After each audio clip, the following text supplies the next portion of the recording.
আমার ব্লগ কিন্তু শুরু হয় এই সূর্য মামাকে দিয়ে। হ্যাঁ, আমি কিন্তু সকালবেলা আমি প্রতিদিনই আসি।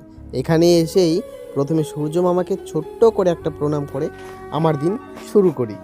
আর হ্যাঁ, তোমরা যদি বলো আমি কাজবাজ কি করি, দেখো আমি কাজবাজ বলতে সেরকম কিছু করি না। হ্যাঁ, যদিও আগের মতো পড়াশোনা করি না, তবে তোমরা ধরতে পারো আমি এক স্টুডেন্ট।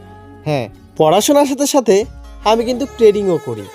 আমি কিন্তু আমার দিকে কোনো কমতি রাখিনি, কিন্তু কথায় আছে না, অভাব যখন দুয়ারে দাঁড়ায়, ভালোবাসা তখন জানলা দিয়ে পালায়।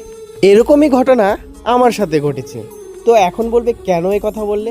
এই কথা বলার কারণ হচ্ছে আমরা কিন্তু চাইলে অনেক কিছু শিখতে পারি। বলা যায় শেখার কিন্তু শেষ নেই।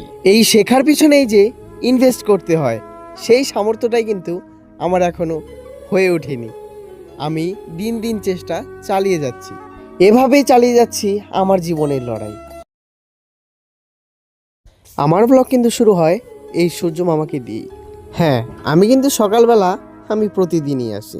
এখানে এসেই প্রথমে সূর্য মামাকে ছোট্ট করে একটা প্রণাম করে আমার দিন শুরু করি।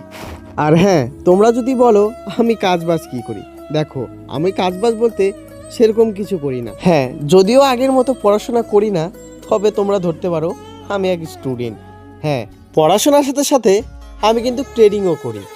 আমি কিন্তু আমার দিকে কোনো কমতি রাখিনি, কিন্তু কথায় আছে না, অভাব যখন দুয়ারে দাঁড়ায়, ভালোবাসা তখন জানলা দিয়ে পালায়। এরকমই ঘটনা আমার সাথে ঘটেছে। তো এখন বলবে কেন এই কথা বললে?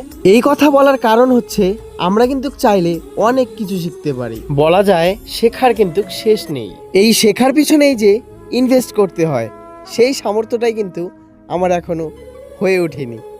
আমি দিন দিন চেষ্টা চালিয়ে যাচ্ছি, এভাবেই চালিয়ে যাচ্ছি আমার জীবনের লড়াই।